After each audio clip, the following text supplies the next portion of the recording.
O vento dos espíritos. As noites em Nova Petrópolis, especialmente no inverno, eram conhecidas por seus ventos frios e cortantes.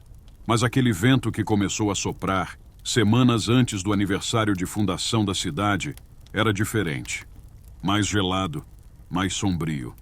Ele parecia carregar consigo algo invisível. Algo que todos na cidade sentiam, mas não ousavam mencionar.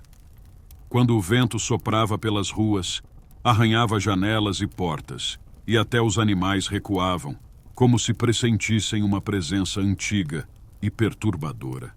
Os primeiros indícios de que algo estava errado vieram com as histórias de pesadelos compartilhados por vários moradores. Todos sonhavam com os mesmos rostos distorcidos, figuras que pareciam flutuar na escuridão, cujas bocas se moviam em um lamento sem som.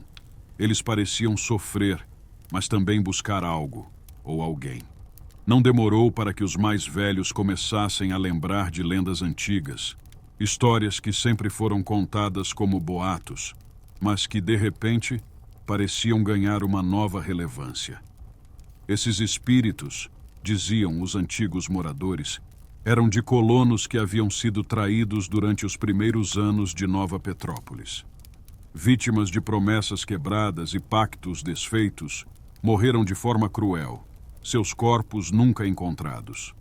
Alguns acreditavam que haviam sido enterrados sob as próprias casas da cidade, como uma forma de ocultar os crimes.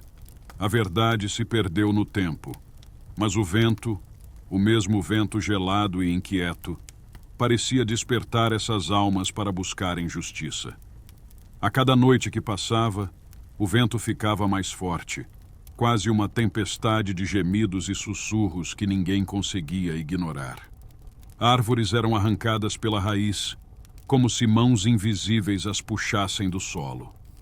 Telhados rangiam e as luzes piscavam em um ritmo inquietante, como se a própria cidade estivesse sendo observada por olhos invisíveis. O vento se tornava mais violento, como se tentasse arrancar algo que permanecia oculto. E então, os desaparecimentos começaram. Primeiro, foi uma jovem que trabalhava em uma pousada no centro da cidade. Seu quarto foi encontrado vazio, mas a janela estava completamente aberta, mesmo com o frio cortante da noite anterior. As marcas no chão indicavam que ela havia lutado para não ser levada, mas não havia sinais de invasores, apenas o vento rugindo ferozmente.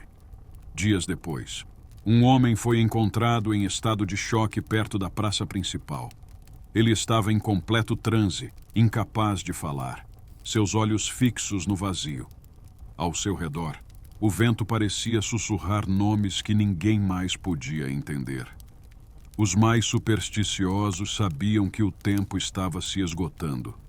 O vento estava trazendo os espíritos de volta, e eles não estavam dispostos a descansar enquanto sua vingança não fosse cumprida. Naquela noite, uma tempestade avassaladora atingiu Nova Petrópolis. O vento, agora quase insuportável, arrancava telhas, derrubava árvores e fazia com que as ruas ficassem desertas.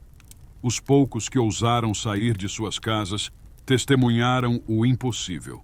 Silhuetas humanas, transparentes como a própria névoa, movendo-se entre os redemoinhos de vento.